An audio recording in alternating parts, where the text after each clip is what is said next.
जंगल में खुशियाँ ही खुशियाँ थी, मगर शेर के ऊपर चूहा मस्ती कर रहा था और शेर सोया था, मगर उसकी नींद खराब हो जाती तो वह गया।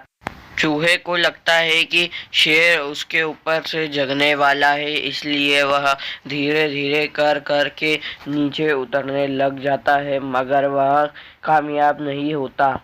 शेर राजा उठे और गुस्से में चूहे को पकड़ लिया और फिर शेर ने कहा कि मैं।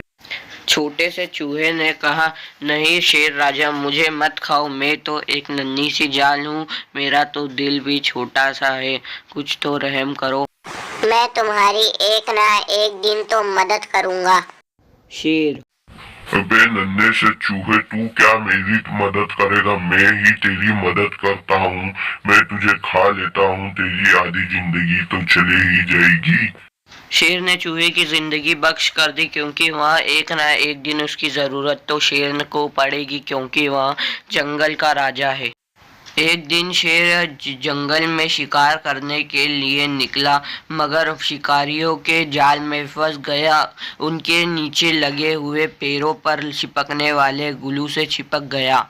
काफी देर तक मदद की पुकार करने के लिए कोई नहीं आया, मगर शेर का दोस्त चूहा आ गया।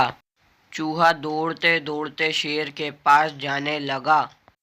शेर ने कहा, मैं शिकारियों के गम में फंस गया हूँ, मुझे इस ग्लू से निकालो, नहीं तो मैं यहीं पर मर जाऊंगा और शिकारियों मुझे खा जाएंगे। शेर ने कहा। चूहे ने शेर को वही बात याद दिलाई। देखा शेर राजा, आपने मुझे बख्श दिया, अब मैं आपको बख्श सकता हूँ, क्योंकि आप शिकारियों के गम में फंसे हुए हो, नहीं निकल सकते हो। जिसे शेर ने चूहे की जान बख्शी थी, वैसे चूहा शेर की जान बख्श रहा है। और फिर वह उनके गम को काटने लग गया। काटते काटते उसे कुछ ज्यादा ना, वह शिकारियों का ग्लू निकालने लग गया, मगर उसके शरीर पे कुछ ग्लू लग गया था और कांटे भी थे, क्योंकि ग्लू बहुत ही मुश्किल चीजों से बना है। और शेर ने उससे कहा कि धन्यवाद हो तेरा, आज अगर मैंने तुझे बख्शा नहीं होता तो कल में मेरी मौत हो जाती और कोई और राजा बन जाता। और फिर उन दोनों में बहुत ही गहरी मित्रता बन गई और वह दोनों साथ चले।